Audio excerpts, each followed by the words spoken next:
Maïga, ministre de l'Administration territoriale et de la décentralisation, porte-parole du gouvernement. Monsieur le ministre, bonsoir. Bonsoir.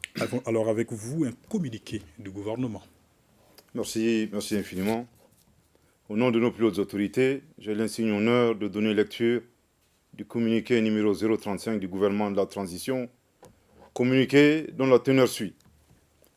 Le gouvernement de la transition a appris avec une profonde indignation des propos tenus par le président de la République française, Emmanuel Macron, lors de sa tournée en Guinée-Bissau le 28 juillet 2022.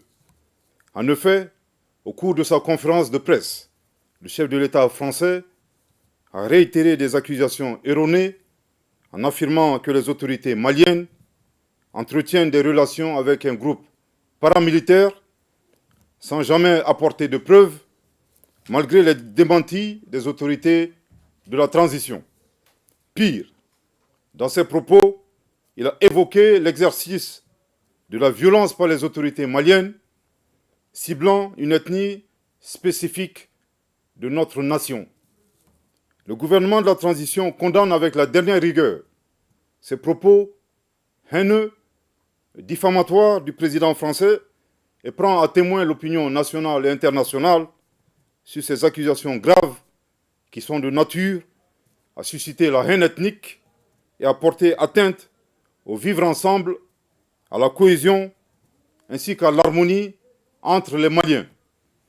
Il est important que le président Macron se remémore constamment le rôle négatif et la responsabilité de la France dans le génocide des Tutsis au Rwanda, un événement qui attriste encore toute l'humanité. À ce sujet, et de manière prémonitoire, après avoir décelé le dessein des autorités françaises d'entretenir la haine ethnique au Mali, le gouvernement de la transition a demandé d'une part à l'ambassadeur de France de quitter le territoire malien et d'autre part a suspendu les médias France 24 et Radio France Internationale se comportant comme la radio des 1000 collines en République du Mali.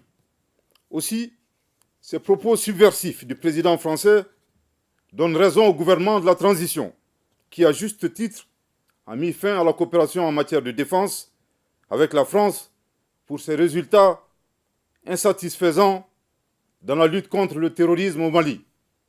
En outre, la France, qui a toujours œuvré à la division et à la partition de notre pays, est mal placée pour donner des leçons au Mali. Le gouvernement de la transition exige du président Macron d'abandonner définitivement sa posture néocoloniale, paternaliste et condescendante pour comprendre que nul ne peut aimer le Mali mieux que les Maliens eux-mêmes.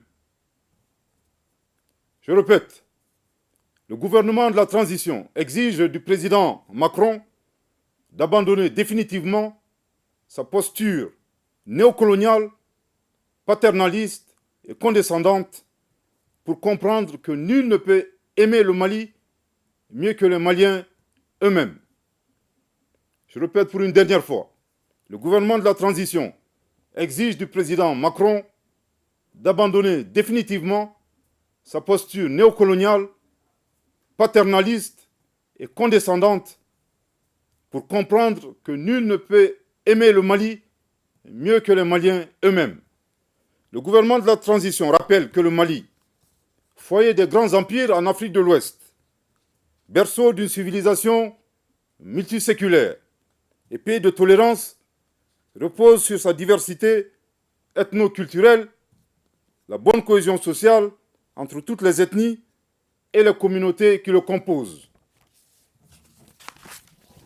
Force est de reconnaître que ces dernières années, le tissu social a été dégradé à cause des conflits communautaires qui sont instrumentalisés par des groupes terroristes et leurs sponsors étatiques étrangers.